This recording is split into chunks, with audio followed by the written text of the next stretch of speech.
Sa papaya, alam mo, napipitas mo lang ito sa tabi-tabi, no? Oo, may ganyan kami, Master. Siyempre, bagong taon, dapat iisipin din natin, nalustay tayo sa isang taon na ginawa natin, di ba? So, siyempre, medyo ang gagawin natin, may twist na katulad nito, no? Kinakailangan, ang ating sikreto dito, yung katulad ng buko, para maiba lang. Hiwain ko po yung aking papaya, bago natin ilagay sa ating tinula. Right, hop. At antayin natin kumulo hanggat maluto.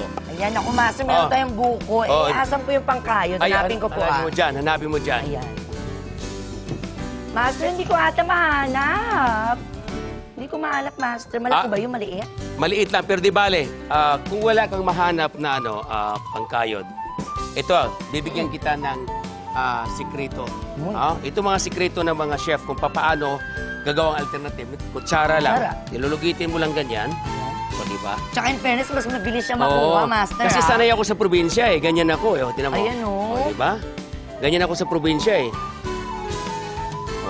Dito natin ibabalik mamaya yung ating tinula. O, diba? Antique siya, unique siya. Diba? Ngayon, ilalagay ko lang doon sa aking salamander para mainit. Okay, dito. Yan ha. Para mainit yan. Okay. Kabukas yan. Salamander. Para bago natin i-serve, mainit siya. O, di ba? O, shredded na. O, buksan natin to. Ilagay natin ngayon yung ating shredded na buko. Ayan. Kakaiba talaga itong tinula. Alam mo, tinula natin, iba ito kasi nga may over ka pa. Opo. Ito ang hihigupin mong sabaw. Yes. Ayan. Ngayon, nilagay ko na yung buko.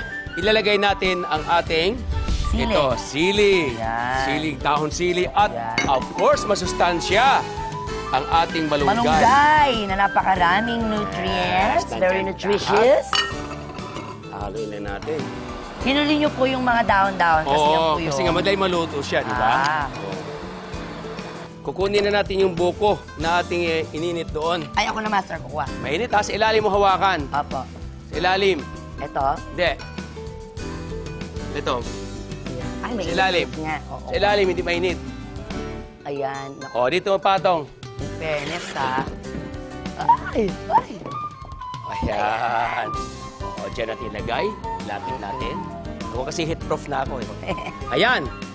Luto na ang ating tinula. Wow! Wow. Sarap. Sarap ito. Pero I'm sure, kung naglalawin tayo na mas magugustuhan ito. Alright. Ay, ito na, Bobay. Ano, dadalhin na natin to. Let's go. Isang lumang paborito na ginawa natin bagong timpla ngayong bagong taon. Ito yung tinula sa buko. Yes! Halika na.